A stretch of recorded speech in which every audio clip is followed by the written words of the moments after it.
Good afternoon, everybody. It is 12 noon on Friday, the 20th of November. We are heading towards the weekend, which means that Friday lunchtime, it is time for another Lessons in Leadership. So thank you for tuning in. This is episode 5. I'm Mary Gregory, and I'm very, very pleased to welcome today Inge Woudstra. Yeah, nice to be here. Thank you. Thanks for having me on the show.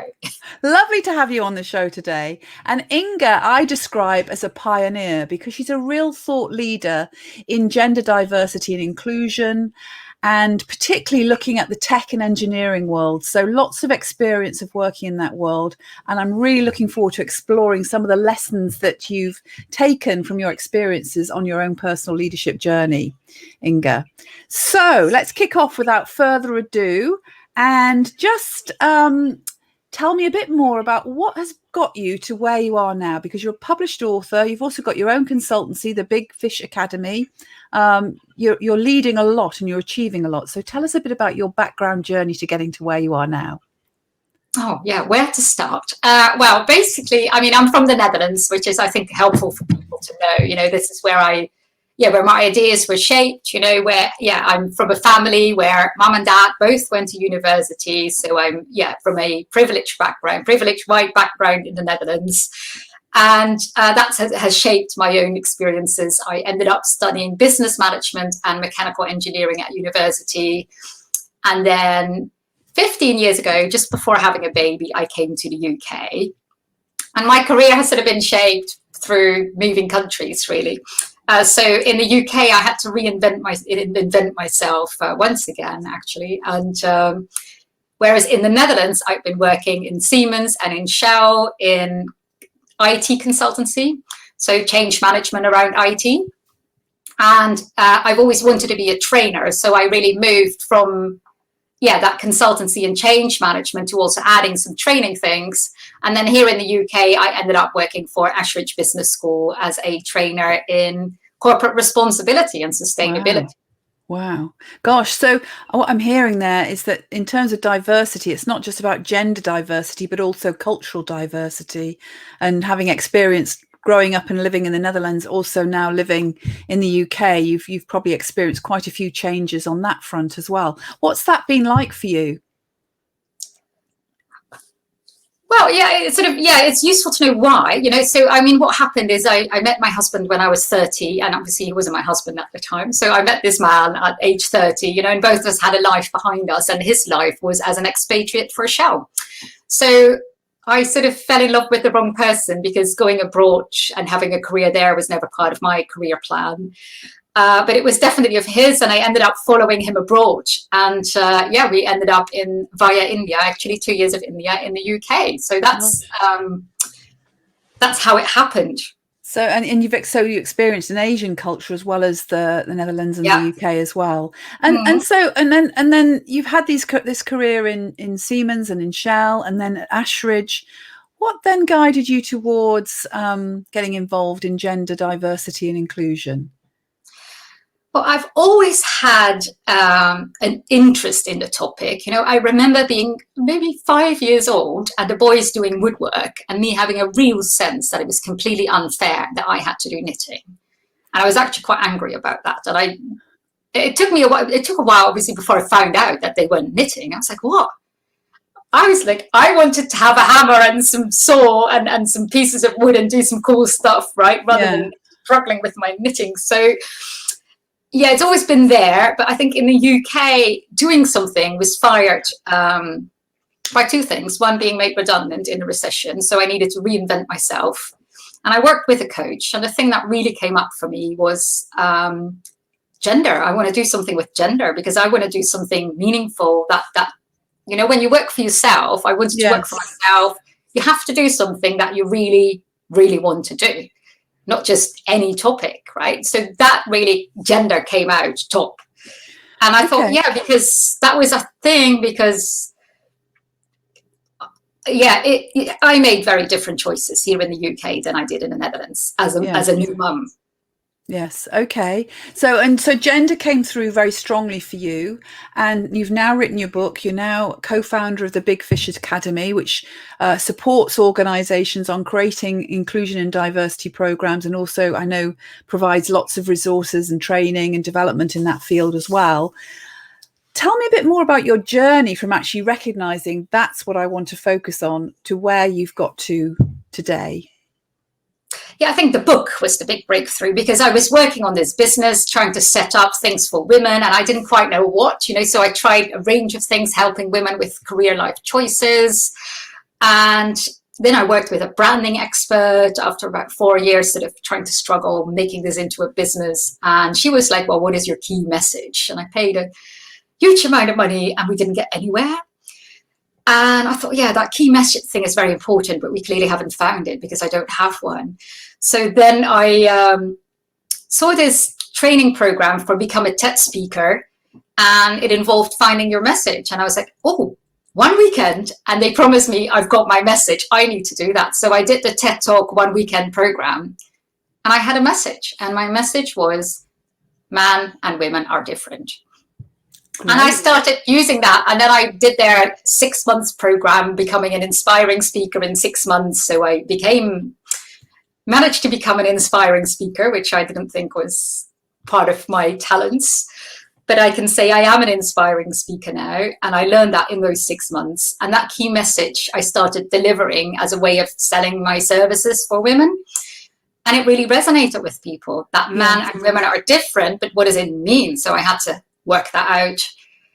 And what is it? So I was like, no, it means something at work, right? If men and women are different and we're offering people equality, that's not going to be enough. If we give women the same opportunities as men, that's not going to work, because women are different and they may do things in different ways. Yes.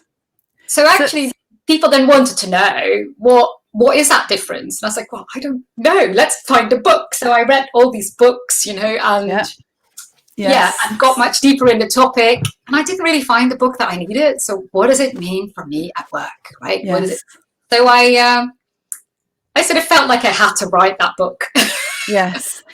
Which I sort of reluctantly then asked a business mentor I had at the time. I said, do you think I should write a book? She was like, yeah, definitely. So at the end of that year, the manuscript was ready. That's fantastic. So, and we've got your book here. I've got it here. Be Gender Smart. If anyone wants to get it, we look like twins here. Look that up on Amazon. It's a really great book. And what I find lovely about it is it's really accessible. The way you've written it, it's in really, really easy to understand language, and, very practically points out the differences that there are between men and women. It's, just for our... table in the back, right? So I summarize it all in tables in the back. So that's right. You don't have to remember it all. Yeah. No, but can you summarize for us what you have learned are the main differences from your perspective working with gender? Is there a way of summarizing it? Yeah, there are 5 key differences that I talk about. But I think the main one guiding it all is how men and women compete differently. So men compete on being the biggest, the best, the strongest. It's the little boys on the playground who go, well, my dad's got a bigger car than your dad. No, I'm faster than you. There is that constant one-upmanship, and that age that's influenced by testosterone. So there is a lot of testosterone going on in boys sort of around the age of 3. And girls compete too, so they're not known to be very competitive. But girls compete on being nice, being liked.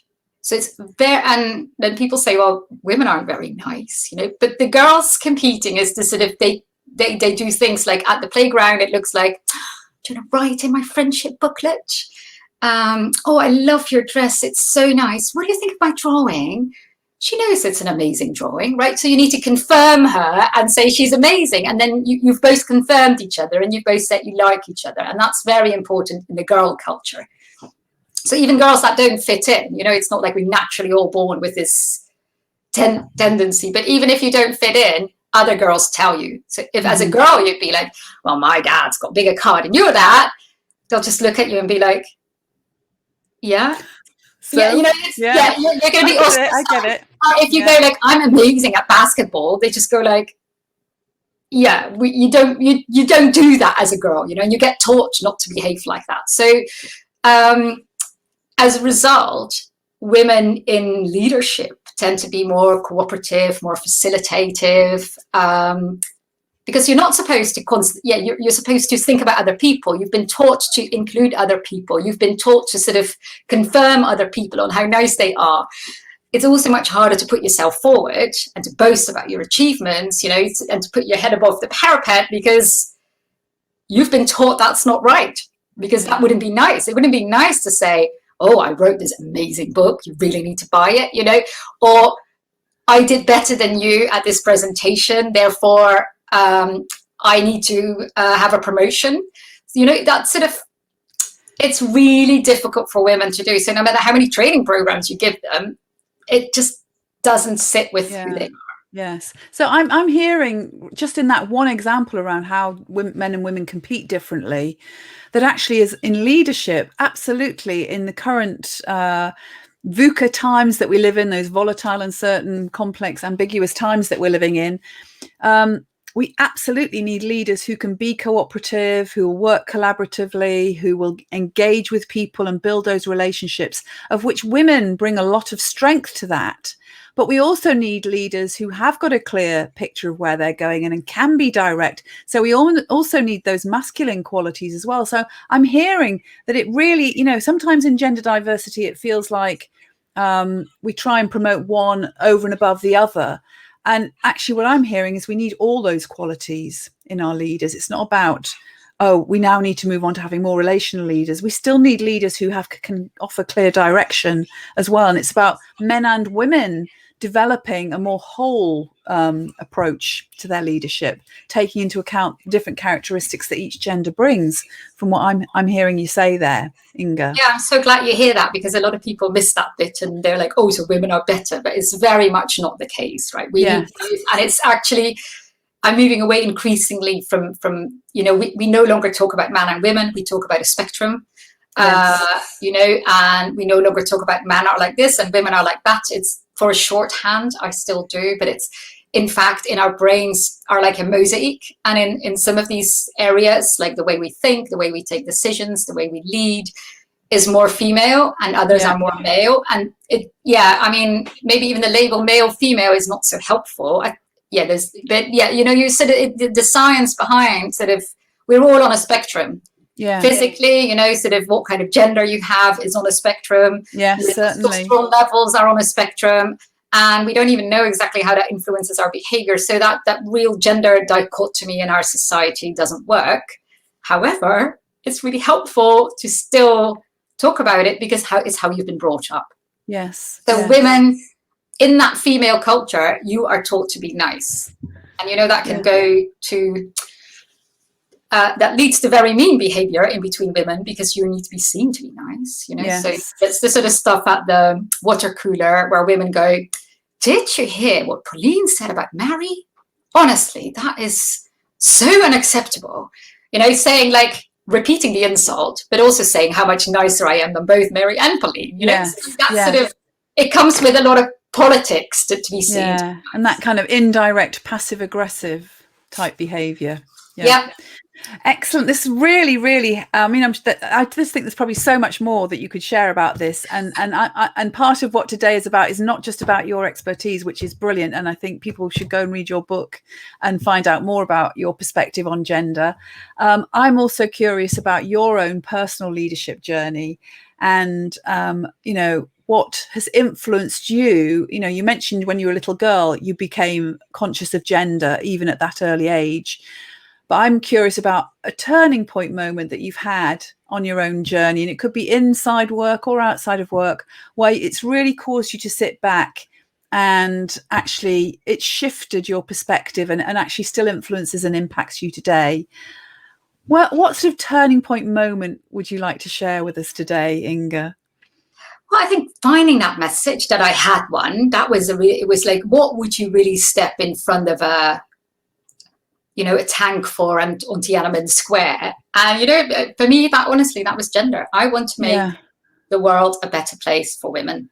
And then after that, yeah, just getting that insight seemed to be very big, and that's been shaped in all the 35 years before that, in all these little incidents in my life, you know, that I can't really, which were just about playing with my own gender role and understanding more about who I was as a woman and whether I was like other women or more like man. And I've worked a lot with engineers and in mechanical engineering and in IT, and I really enjoyed that, you know, I've really enjoyed working with men. So I was like, oh, I'm a bit more like a man. And then, so that whole life experience of being a female who has sometimes male interest or male ways of behavior has shaped, I think, that message. I can't really pinpoint the one.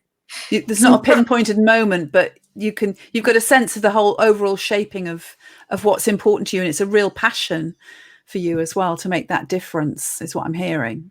Yeah, and I think some profound moments then after that was after I'd written the book, and I was like, oh, this is such a key message. You know, I took it to HR managers and diversity and inclusion managers and was like, oh, I can train your management teams on how to lead mixed gender teams. You know, here's all the stuff you need to know.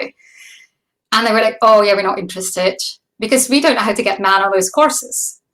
Because, you know, our lawyers or our financial managers aren't really interested in how to manage mixed gender teams. You know, it's not a problem. They don't have problems with women. I was like, I'm not talking about problems.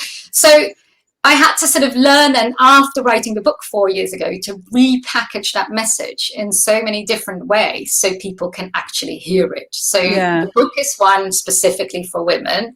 How can you make the most of those differences? And then what I've learned is that I do a lot of work in processes, really, recruitment processes, inclusion processes, which is all based on, let's say that on taking that competition out of promotion, for instance. You know, how can you get promoted without boasting about yourself? How can you take out the risk of being promoted? Because one of the differences also, women are more risk averse.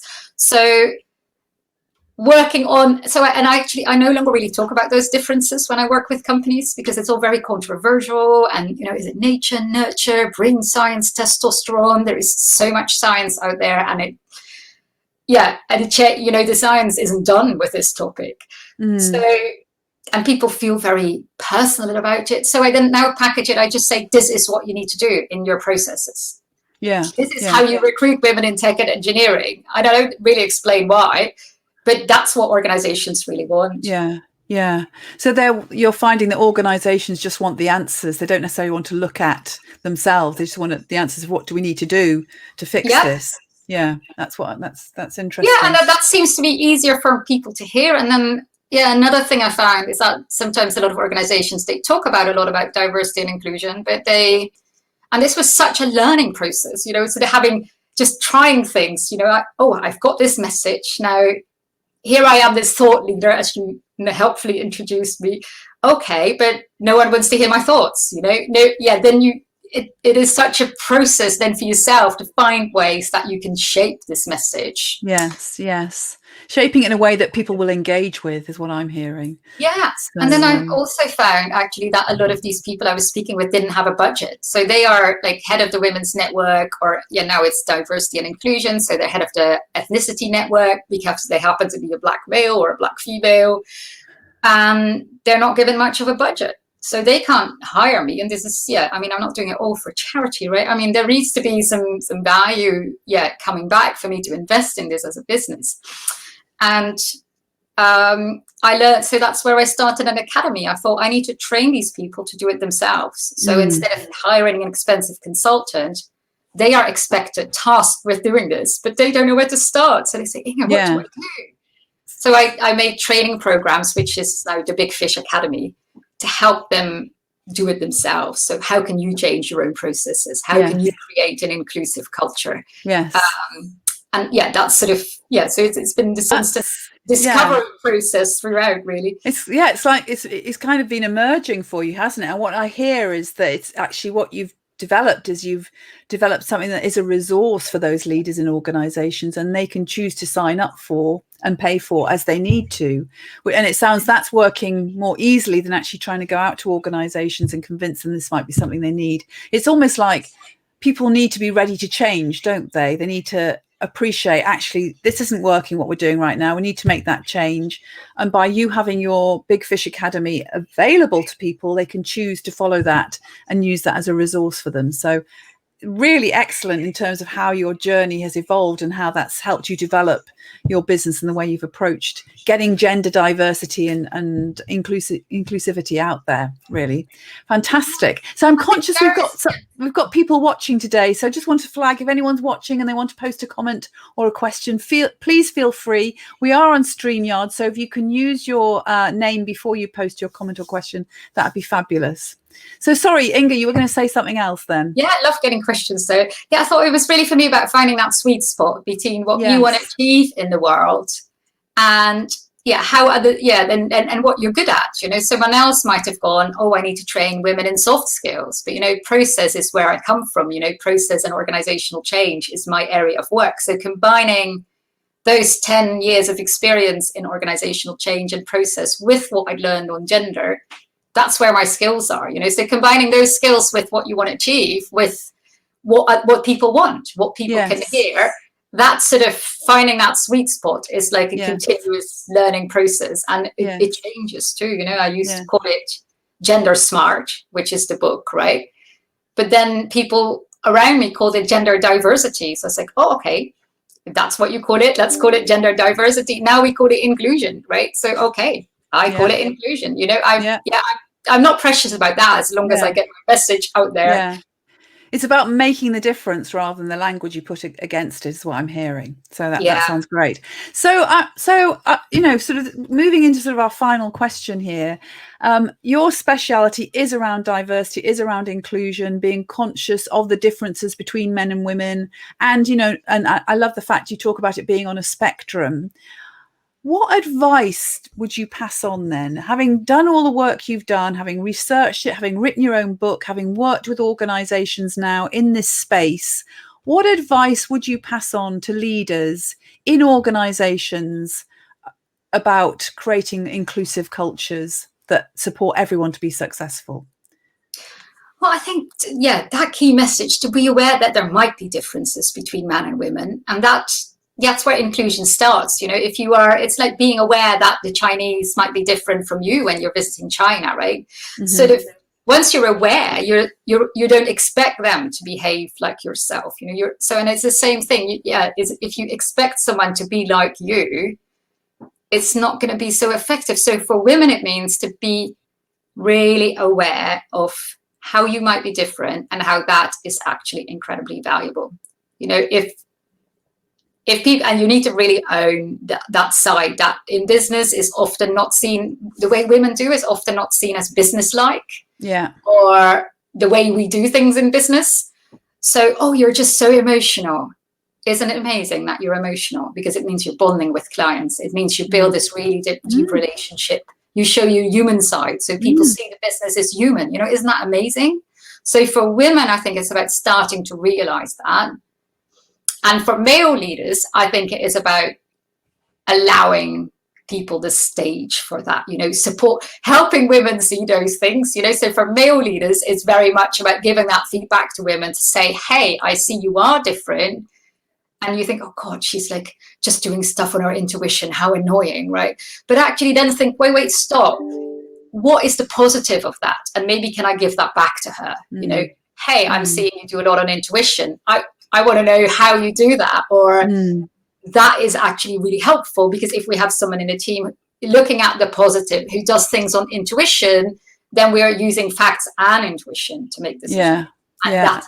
So for men, I think it's about becoming aware of that value and stimulating more of that, to actually invite women to speak, to give them a stage, to give them a place to speak in a meeting, to support their style, to give them that stage and give them positive feedback and see that value. Oh, some really wonderful insights there. Thank you, Inge. I mean, just what I'm hearing is the gift that there is in diversity. So, you know, by embracing each other's differences, by encouraging each other and supporting each other in the things that we're good at, you know, that creates such a wonderful whole. And that's, again, how innovation and creativity occurs as well. So some very, very wonderful wisdom there coming from you, Inge. Thank you very much. And I just want to say thank you very much to everyone for watching today, or for those that are watching in catch up. Do make comments and questions in catch up as well. Thank you to Inge for today. It was episode 5 today of Lessons in Leadership, and next week, that's November the 27th, we have episode 6 of Lessons in Leadership, where I'll be welcoming Penny Power, OBE. So Penny Power is another really dynamic woman leader. Penny and her husband Thomas were responsible for creating the first ever social network. Long before LinkedIn, they've created a network called Academy, which went live online. I was a member of many years ago. Amazing social network. She has been through the most incredible leadership journey, so has loads of lessons to share, just like Inge has shared today. So I look forward to you joining me there. Do look out for me sharing the video of Inge and I on various different social media platforms. And as I say, do comment and share and ask questions. We'd love to keep this conversation about gender and inclusivity going. It's a really important one for all of us as leaders working in organizations. I'm going to call it halt for now. Say thank you again, once again, to Inge, and thank you to everyone for watching. See you next week. Bye-bye. Bye then.